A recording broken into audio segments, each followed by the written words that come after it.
Hello, beautiful souls, and welcome to the Woo Curious podcast.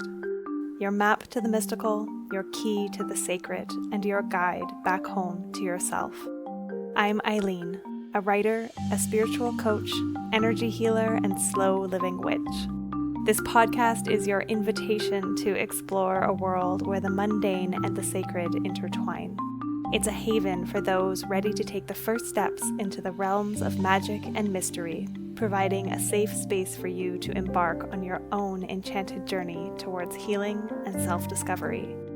Here, I'll unveil the whispers of the mystical, the rituals often hidden in plain sight, and I'll engage in sacred conversation intended to stir your soul and lead you back into your power.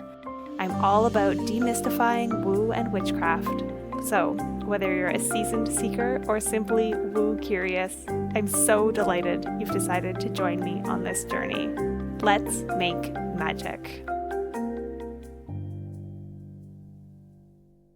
Hello, and welcome back, Woo Crew, to another episode of the Woo Curious podcast. I am your host, Eileen, and today I am here with a guest expert for you.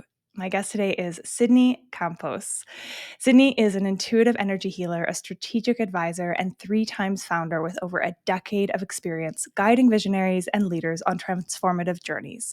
As a best-selling author of The Empath Experience and I'm Ascending, Now What?, she has empowered thousands in authenticity and energy mastery. Known for her emergent approach, she inspires co-creators to reconnect with their true selves and cultivate deep purpose.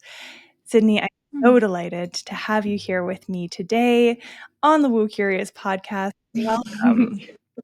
Thank you, Eileen. It's my pleasure. Thank you for creating such a beautiful platform for people to connect and expand and learn. It is my pleasure, for sure. And you're joining us today from Brooklyn, is that right? Brooklyn, New York. Lovely. Yep. I was there, was it 2 summers ago now? Probably 2 summers ago now. Could have been last summer. Cool. Anyways, I walked across the bridge, did the thing. It was August. It was really hot. Yeah. Not a time I might recommend for visiting New York, but cool nevertheless. So Sydney, as I mentioned before we hopped on, I'm always so curious about people's spiritual journeys, what brought them into connection with their spirituality, if they always had that connection there, and how it led to the work that you're doing today. Yeah, thank you. Great question. Different answer every time. Wonder what will come out today. Right? I was super intuitive as a child, I think. I mean, I didn't have a reference point of what that even meant, but I have, through the journey and reflecting, it's like, I used to spend hours and hours in my room alone just playing with dolls and like creating imaginary worlds. And that always felt more real to me than so-called reality. Like I remember very young, like just preferring to want to do that, than go to school or play with other kids or, I really preferred that, creating my own little worlds and probably had some imaginary friends going on there too. I grew up in a home with addiction and alcoholism and, kind of lacking presence. And just, from a long line of people that didn't have a lot of support to develop in certain ways, to feel really secure and stable within themselves. And so that's just part of my imprinting that, led to the type of nervous system that I ended up having. And so when I was 14, I picked up drugs and alcohol as a way to really cope with the sensitivity that I couldn't manage. Again, I didn't have any words or articulation about this experience. I just felt that, what's wrong with me? Everyone else seems to be adjusting and going about life with relative ease. I don't understand. I felt so much anxiety, overwhelm, a lot of self-consciousness. I would turn red when I'd have to speak in front of a group in school. I would just be so overcome. I didn't know at the time, but this was my empathic sensitivity being very overwhelmed by other people's energy and a lot of psychic abilities and sensitivity that I had no resource to develop in a healthy way. So it was just totally overwhelmed with all the data I was feeling. And so drugs and alcohol was really my medicine for a time, for about 10 years. It really worked for me to shut off and numb out and fit in and go throughout, school and college and relationships. And I mean, it didn't really work, but it worked. Otherwise, I Right. think I would have tried to kill myself, which I kind of did through the way I drank and did drugs. I was really Mhm. not wanting to be alive. I had a lot of pain that I didn't have the capacity to feel. And again, just no awareness and really just this feeling of what's wrong with me. Why does everyone else Mhm. get how to do this life thing? So Mhm. when I was 24, just speeding up, if you could imagine, 24 years old, moving to New York City and hitting a really significant rock bottom that was enough to wake me up through many different experiences. But, just realizing, actually, I don't want to die. I really need Mm. help. I want to Mhm. live. But it's terrifying. I don't know how to live. I don't know. And even just asking for help was terrifying. Mhm. That's what it took for me. And a lot of different support, therapy, recovery, 12 steps. I mean, all kinds of different systems and programs and resources. And I've just been on that journey since 2011, November 2011. So I'm coming up on 13-year anniversary of just sobriety from alcohol and, doing things as a way to Amazing. escape. Yeah. But it's really been this deep dive of seeking, and then ultimately the last few years really, less seeking and more remembering, and just really knowing, like, oh, remembering purpose, remembering innate abilities, remembering the point, even Mhm. remembering and understanding that we all go through our various dark nights of the soul, and it's part of the human experience to really wake up and choose to be fully conscious and awake and to feel. And this is so brave and so courageous. And Mhm. so, yeah, that's a little bit of the journey. I mean, I guess the only other piece I'd add is, in my journey of learning, remembering about meditation, energy healing, basically anything I could get my hands on to just feel better, because I was an Right. anxious wreck. I had such a messed up nervous system, and I really had to rebuild my body. And it's been a long journey with that. But eventually I became a healer. Mhm. Been an energy healer since 2014, and I started developing psychic abilities, which naturally happens when you start to take care of yourself and you start to clear out your system, you start to do practices that help cultivate presence. Intuitive abilities are inherently very natural in all of us. Mhm. And usually our body just needs to create the conditions for those abilities to awaken and activate. And so that's really been the last 10 years, is teaching and helping to empower others along a similar journey. Yeah. Wow. Thank you so much for sharing. It's always so interesting to me how similar so many of our stories are when Mm. those of us are drawn to healing.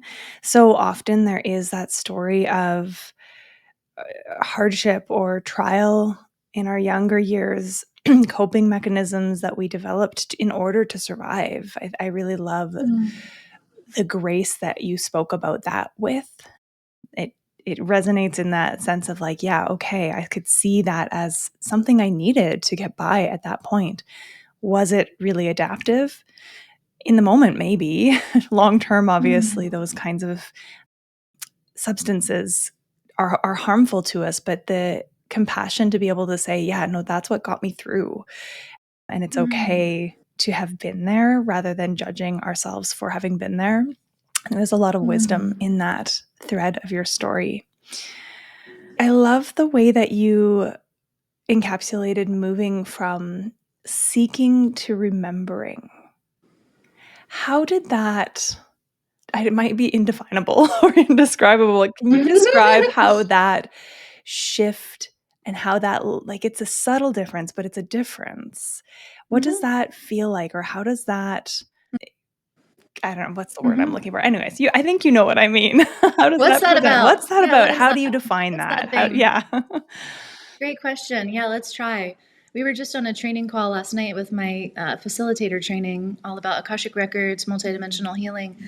And, I was going through a piece in the curriculum, which I've taught for years. And I'm like, you know what? This word healing no longer resonates. It doesn't, so much of our languaging is conditioned in this way to keep us in scarcity or not Mhm. enoughness, or this program that we have to get somewhere, that's this unattainable moving target of being complete, of being done. So we're always seeking, seeking, seeking.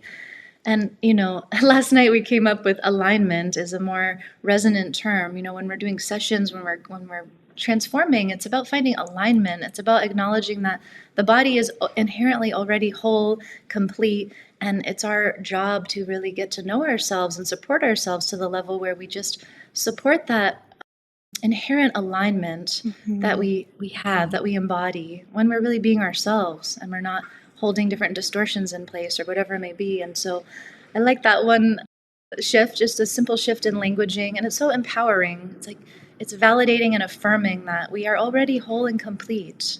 We're not Mm-hmm. lacking. We are enough. And but so Mm-hmm. much of our language, it implies we're not enough, and it tracks into our Western capitalist society and culture that is inherent upon this belief of scarcity and not enough, that you need to buy things to be someone Mm-hmm. else or to be enough or to be better or to be more. And even, I mean, the commodification of healing as a Mm-hmm. business, as like, look at everyone as an Instagram coach or whatever, so many good people out there. But also it's so saturated and it's so like commodified, certain things that are just, it's so sacred, this like true presence that we can provide each other when we really want to help remember, right? It's like Yeah. true healing or whatever that really means. It's not a healer doing something to you.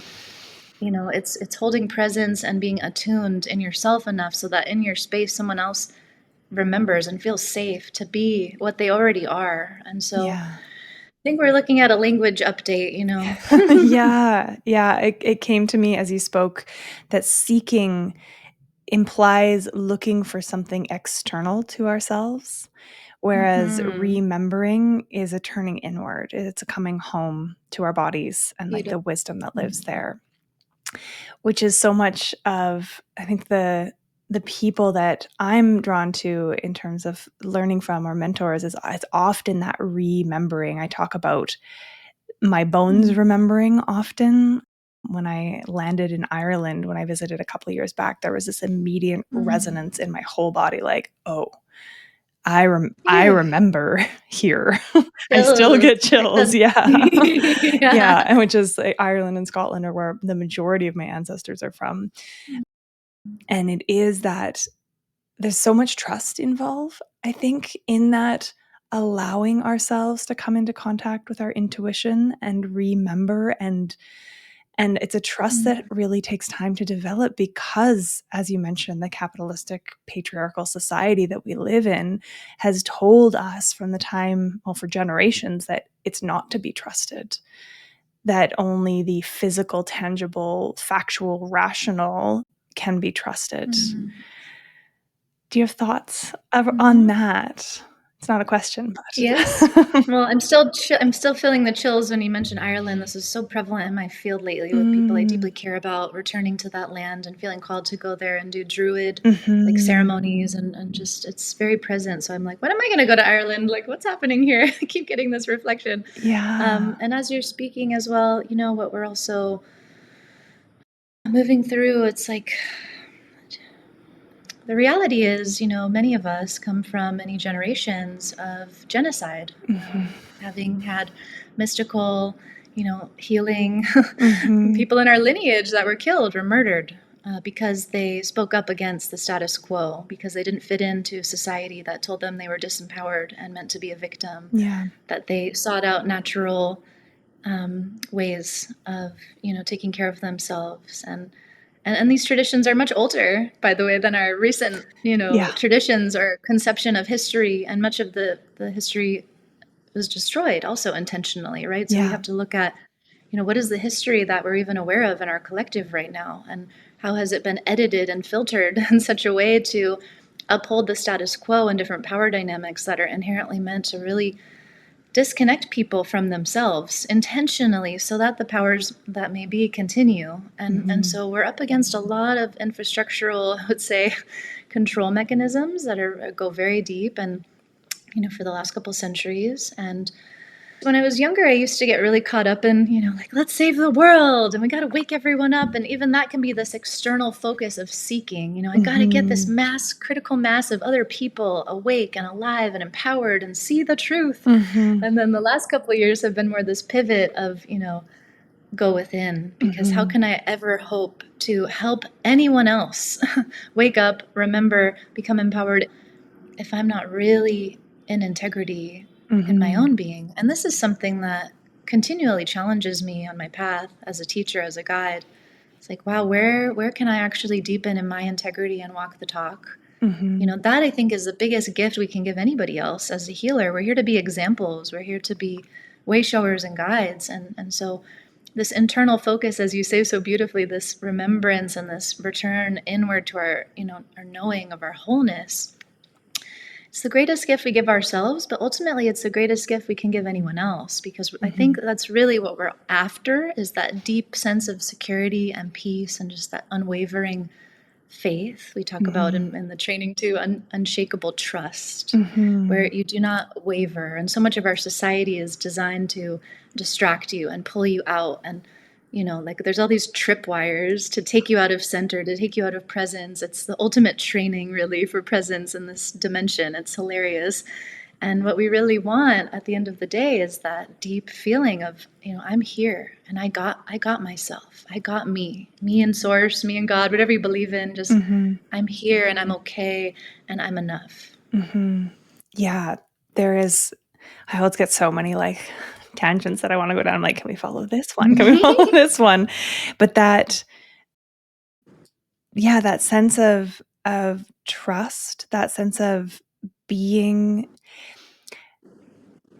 like that ripple effect, I guess, is the thing that is pulling me there. Again, it's like this, I want to spread my knowledge. I want to spread what I know. I want to help people. I want to serve. And it feels counterintuitive often to serve ourselves, to go within, to do that work when all we want to do is help others. I think this is a place that I'm starting to really kind of come into and sit within my own work, is this, I get to just be me, practice what I preach, share what I know when I'm invited to. I'm a projector in human design, so that's a big piece Wait for for me. the invitation, right? And it's that, like, that ripples out from that place, like the ripples in a pond. Like if you can show the reality that is possible, or that more grounded, trusting presence, it gives others an example.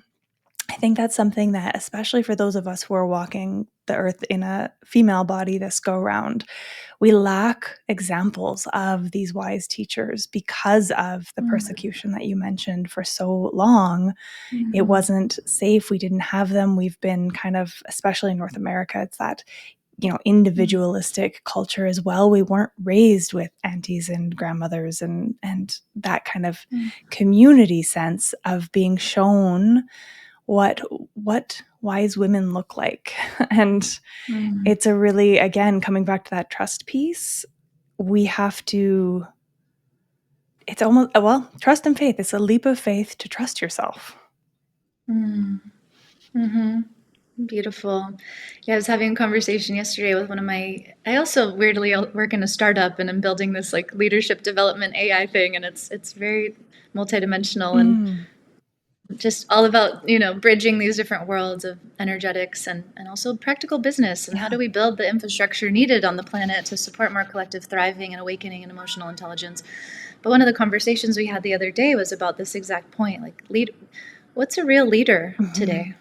Where are the real leaders? We have these historical reference points. People will say Martin Luther King, Gandhi, Mother Teresa, but it's, who are the leaders of today? Who are the examples that we can really point to? And I think this is a great question for, anyone listening, like reflect on that. Like, who is someone in your life that you look to as a example of a leader that has the qualities that you want to embody within yourself? And when we were kind of reflecting on this, it was hard to come up with many examples, and really the guidance I got was like, it's us. We're the leaders. We're the leaders we've been waiting for. It's us. And if we are sensing and seeing the change that we wish existed, that we know we are capable of, it's up to us to embody it. It's up to us to also join forces with community to learn, to help, to support each other in remembering, and it's really, we're breaking out of this individualistic, competitive, comparative paradigm, and it's really vulnerable. A lot of my work the last few years has been about intentionally bringing really powerful beings together to deconstruct our own hierarchical dynamics in which, we're comfortable being on a pedestal as the teacher, leading everyone. But what's it like when you're in a circle as equals with other powerful beings, and everyone is a leader, and everyone has wisdom, and everyone has something really uniquely valuable to give? And it's a very different way of collaborating. It's actually maybe the more ancient original way of collaborating, but we're Yes. remembering how to be in real community. And it's so vulnerable. It brings up so much of around, worthiness and being seen. And, that's why I love retreats and groups so much. Yeah, just as you started talking, I jotted down collective leadership and this sense of, again, it is vulnerable because we've been saturated in this world that tells us that we need to win, we need to achieve more, we need to go bigger, we need to, showcase our special talents. And while I believe that we each have our unique gifts to share, it is that deconstruction of hierarchy that is so important. I'm running a 6-week program right now. I've run a couple of times called Unleash Your Inner Witch. And it's really it's fun. Cool. It's just kind of a gentle introduction into like what I mean by witchcraft and some of the simple practices, the foundational practices for how I move in the world. And this go around, I created a WhatsApp group, and it's been just the most beautiful space to allow the wisdom of each participant to be fully seen and recognized. And I'm barely in that group. Like, I see the messages, and if there's a direct question for me, I'll answer. But for the most part, they're supporting each other in their growth and learning and deepening of their spiritual practices. And it's that like empowerment of others to trust themselves. I'll often say, let yourself be right, because we've been told we're wrong for so long. Yeah. Amen. I love that so much. You're reminding me of a hilarious years ago. One of my friends who's a psychic medium in LA, and he cracks me up, Corey, and he was teaching this class on intuition development, and the name of the class was "It's Okay to Be Right." Yes. And yet, even though we're told to strive and do more and know all the answers, we're also told that it's like arrogant, or there's all these other things that go along with being right. Yeah. Don't be too powerful. You might make somebody uncomfortable, especially this cute little girl. Just be quiet. Yeah, right. Especially if you're a woman, it might be unnerving for a few folks around. I'm actually reading When God Was a Woman right now. It's an archaeological history of the goddess in the Middle East and Near East. And it's really fascinating. I mean, obviously we don't know all of the things because it's like so many thousands of years ago, but the evidence that we do have really points to this, like this culture again of collective wisdom and intuition being really highly valued. The women, the priestesses of the temple, were sought out for their knowing to guide politics, to guide rulers, to guide the community. Looks like farther enough back, they also were the ones who owned all the land and it controlled the economy. It's just like such a flip, but it is again that kind of like I get tingles when I think about it, because there are other ways. It often feels like, this is the only way, it's always been, and it's just not true. That's part of the illusion that we're conditioned to believe, is that this is the way things have always been, when in fact it is very new. This way of being in a controlled, kind of fear-driven, patriarchal paradigm, it's relatively recent. And I wonder, that's funny, that book has been mentioned as well recently. A lot of fun synchronicities in this conversation. And yeah, I'm very connected with, the mythologies and just the histories of Atlantis and Lemuria, and very connected to those traditions. And yeah, and just the art, the wisdom of how society can be organized in harmony with nature and with spirit, and that this is so intelligent and efficient, to organize ourselves with the cycles of the planet. And indigenous cultures all over the world know this for thousands of years, and it just for such a longer time span, people lived in harmony. It's just our memory is so short. It's funny. Yeah, so short. I've been talking. It's always just synchronous. The topics that come up. I've got a talk called "The Courage to Rest," and I was talking about how really this dichotomy that we have, like the rational ego man, and I'm going to use man intentionally there, versus the animal and the planet, and that like, and it's this Western philosophical tradition that really divorced us from our bodies and from the earth and from the memory that we are just another animal alive on the planet. And yeah, those cycles are so important. Being able to work with them, to live in harmony, to give back, not asking just what the earth or others can do for us, but what can we do for the earth? What comes up as you say that, I love it. And I want to almost ask you a maybe edgy question. Yes, we're a living being, we're part of the animal collective on this planet, we're a part of the planet itself, and we're also divine.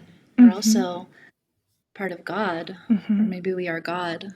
And this is something I feel, especially now, many of us are called to be in a deeper initiation of our understanding and awareness of that. And it's arising for me as a deeper self-worth and a self-love, actually, of really honoring myself as a divine being, as I would more easily with other people. But these layers we move through, they can go infinitely deeper into more knowing. And really what's been coming up for a lot of people in my field and people I support or work with is like this direction to really define God for ourselves and to decondition the ways in which we've been subliminally taught, to understand God, to understand religion, to understand these different structures that come with so much control and mind control and body control.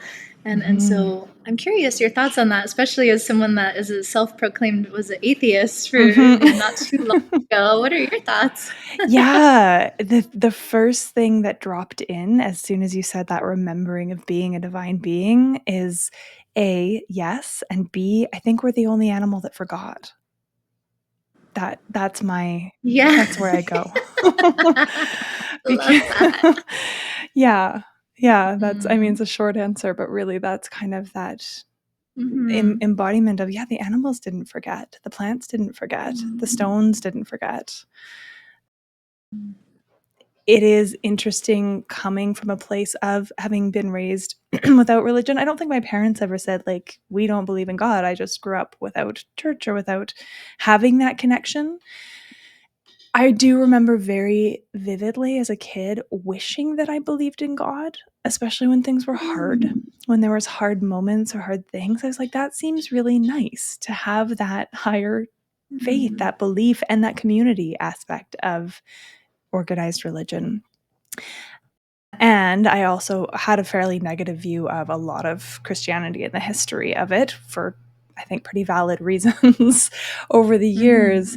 So it's been a really interesting coming back into, or I say back, interesting, but coming into connection with divinity, with the something more that I always felt like was there, but I didn't have words to express it. I definitely called myself agnostic for a while, but I had no idea what. I was like, I don't know, there's probably something. I'm not going to close that gate entirely. And as I've traveled through the last few years and really connecting with my own divinity, with the divinity of the world around me, I describe myself now as an animist. And that kind of deep-rooted sense of every living and non-living being on this planet has a soul, is animate. Feels so good to hear. Thank you. Yeah. Thank you for asking. I love the things that come through that we often don't think about until we're asked.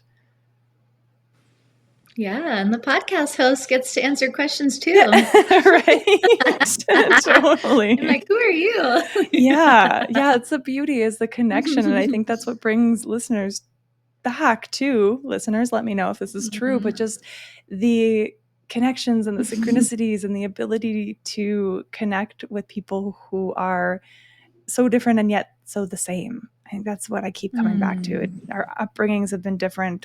Our heritage is different. Our journeys are different. And yet there is that, we are more alike than apart or than different. Every single time. Favorite game to play in retreats or working with clients is I really love to help people heal shame, because that's been part of my journey, is just working with really deep programs of shame and worthlessness, and Mm-hmm. really at the core feeling like I don't exist unless somebody gives me attention, because I just grew up with such a disassociated, no attunement, and was very out of my body for most of my life. So something I've had to really work on overcoming and reconnecting. And so in healing shame, just one of my, to your point, and kind of what's emerging is this question of, what's the thing that you're most afraid of anybody to know about you? That if someone were to know about you, like, this would ruin your reputation forever. It would just be like horrible. And then what's it like to have safe space to actually share that and be witnessed by someone else without judgment, with just pure love and acceptance and understanding? No, not even a response, just a loving witness. And so often in that moment of invitation, that energy can get, dispelled. And then if you do it in a group, my favorite thing is when that happens and there's, trust in the group to do that. It's like the thing that you're most afraid of anyone knowing is literally the thing that we all have in common usually. Like almost every time. It's almost like this paradox of being alive, where the thing we're taught to just hide and keep, prisoner and just drain all this energy protecting and repressing.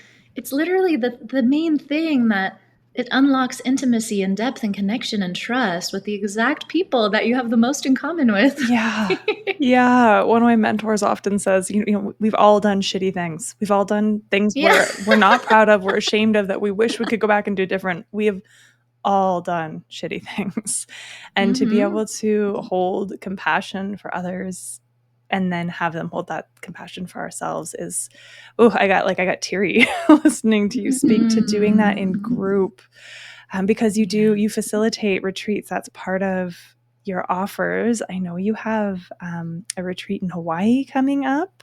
Yeah, we're going back to Lemuria. Speaking of utopian harmonized societies. And yeah, we're going back to Big Island, Hawaii over the new year, guiding a 10-day journey. It's going to be amazing. I feel like I'm taking everybody home because I used to live there, and it's just like taking everybody back. And it is for people that feel a strong calling to that land in particular, and to the energy of Lemuria, which is really, you alluded a little bit to it in our conversation about, the priestesses and the oracles, and just a different way of living and orienting, where we really live in harmony with the planet, and we really hold ourselves as divine beings, living in ceremony and ritual just as a normal part of life. It's like the normal life is a ceremony. So we'll really be practicing and playing in that. And it's just, it's incredible what happens. This when you just go to certain parts of the earth and you really have space to settle and rest, permission to rest, permission to receive.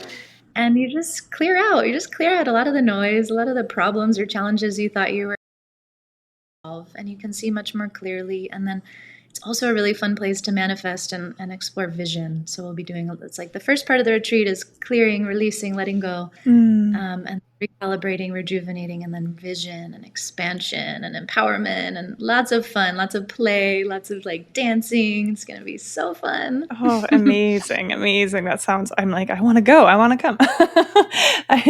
We have like 2 or 3 spots left. So yeah, it's going to be amazing. You're welcome. Amazing. Well, and for any list, I'm like, okay, how do I make this work? For any listeners too who are curious, that the links for that will of course be below in the show notes. Yeah. Is there anything else that you want to share about how people can connect with you? What kind of work you're doing with souls these days? Yeah. Anything else to bring in? Thank you for asking. I also want to compliment you before we end, that you have such a beautiful way of listening and reflecting. I really appreciate that about you. It's been a beautiful experience to be with you, and it's great. I can tell when people are even listening, they're getting an attunement to that presence and care, and it's so needed. This is like the perfect medicine needed right now in such a busy, loud world. Thank you. So it feels great. Very regulating. Good. So yeah, I mean, that's like a lot of my work, honestly, is helping people to feel like this, like regulated and calm and present. And I get to work with the most beautiful people through, one-on-one mentorship. I also facilitate training for, energy healers and people that want to be teachers themselves of the Akashic records and other multidimensional modalities. And then I love to host retreats. I also, worked in startups and business for a long time, and I do love to be in that space. But I think more so to really support the leaders energetically and intuitively, less so of like building the act. This is something I'm like giving myself permission to really admit now. Like, I don't know if I need to be a startup founder anymore. Like, I think I'm just a healer, psychic alien, and that's okay. I love that. Claim that. Yes. Yeah. And then the last thing is just I have books that I had a book come out last year called I'm Ascending, Now What? And it's really about shame, and it's really about healing yourself, your nervous system, and recalibrating to your true self. And it's a long book. It's a deep dive of almost everything I've ever done and learned to rebuild my body and really become more of who I am. So that's really something I hope will be of a major resource to those ready. Oh, it's definitely going on my list to read. I love the written word. I think it's a beautiful way to engage with somebody, and a book is so intimate.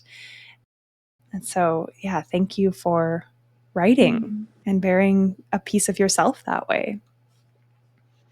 Thank you. It feels a little bit exposing. I took 4 years to write it, which was insane for anybody that likes to write. It's such a bizarre birthing. I've never had kids, but I'm like, I've written books, which is bizarre and probably a lot like I imagine like the birth journey. But this particular book, it's really a manual for embodied ascension, and there's so many practices in it. I wanted to just empty my brain of all the practices that I teach and I've done myself that have changed my life, and just put them in a time capsule, just like we were talking about podcasts and how it's, we have these time capsules where we can just put the transmission in, and then it can meet someone where they're at, even if it's like years later. So my prayer for that book is that it is really just this resource for people, who are really ready to meet themselves and do the work too, in a fun way, fun way. Wonderful. Did you want to, is there any like last words or anything that you'd like to share before I wrap up here? Just take a deep breath and see if there's any messages that are useful to share with this beautiful field. So much gratitude. Yeah, here's a message. So for everyone listening, I can feel such a great heart resonance here, and just really beautiful, open hearts. Thank you for your presence at this time on the planet, for being willing to receive and willing to be curious, to stay in curiosity, to stay in wonder, to stay in love and compassion. Remember that your presence is the greatest gift you can give, first to yourself, and give this really with discernment to others. Not everyone deserves your energy. You are a gift, meant to be cherished. Thank you so much. Thank you so much. Those are beautiful words and really beautiful reminders to everybody, including me. So I really appreciate this conversation. Has been so like, we could probably talk for hours. I feel like that's always a sign of a good connection. But because these episodes do have a finite time on them, I'm going to say thank you to all of the listeners. Thank you, Woo Crew, for being here today. Please find Sydney on socials, give her a follow, check out the links in the show notes to connect with her. If you like this episode, please leave a rating or review. It helps ever so much for this podcast to get discovered, and share with your friends. Bye for now. Hey, Woo Crew. I just wanted to check in with you and see how you're doing. I'm wondering if you are taking enough time for you these days, or if perhaps you feel a little overwhelmed and maybe borderline exhausted with all of the to-dos in your day-to-day life. If this is the case, I have created a resource just for you in order to help you get the rest your body is craving. And because we're all about the woo and witchcraft here, it is a fun one. I have a quiz called Which Witch Are You? And so not only will you find out which type of witch you are, or which witch you would be if you were a witch, if you don't identify that way, but you also find out what type of rest your body craves based on which witch you are. The link will be below in the show notes, and I would love if you would share with me which witch you are once you find out.